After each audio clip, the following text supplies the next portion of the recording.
नमस्कार मित्रांनो, आज आपण आलोय आपल्या साईटवर. मी तुम्हाला एक अशा एलिमेंट बद्दल माहिती देणार आहे जे इंजिनिअरिंग वे मध्ये एकदम परफेक्ट असणे खूप गरजेचे असते, नाहीतर तुम्हाला चढायला उतरायला खूप भयंकर त्रास होऊ शकतो.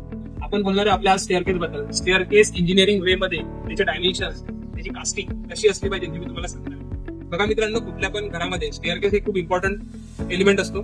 त्या एलिमेंट सोबत तुम्ही व्यवस्थित परफेक्शन वे मध्ये काम करणे खूप आवश्यक असते. तर त्याच्यासाठी तुम्ही मी तुम्हाला दाखवतो. तुमचा हा जो टप्पा असतो, या टप्प्याची विड्थ आणि या टप्प्याची हाईट ही किती असली पाहिजे इंजिनिअरिंग वे मध्ये, आजही मी तुम्हाला सांगणार आहे. तर बघा, हा जो टप्पा असतो हा बरोबर तुमचा 10 इंचाचा टप्पा असला पाहिजे. याची विड्थ जे आहे हे 10 इंचेस असले पाहिजे आणि याची जी हाईट असते ही बरोबर 7 इंच असली पाहिजे.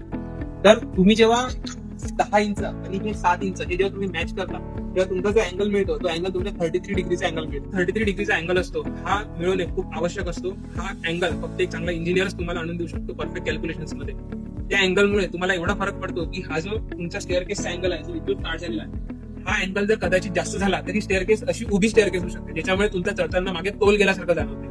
हे जर तुम्हाला एलिमिनेट करायचं असेल तर चांगल्या इंजिनियरकडनं तुम्ही तुमची स्टेअरकेस डिझाईन करून घेतली पाहिजे, ज्याच्यामुळे तुम्हाला भविष्यात कधीच त्रास होणार नाही. म्हणून मी तुम्हाला नेहमी म्हणत असतो, तुम्ही आयुष्यात फक्त एकचदा घर बांधता तर ते घर नक्की इंजिनियरच्या सल्ल्यानुसारच बांधा. अदरवाईज तुमच्या घरामध्ये खूप साऱ्या चुका निघण्याची दाट शक्यता असते. Thank you. On the knees, baby, shake it to the max. The DJ please turn up the bass.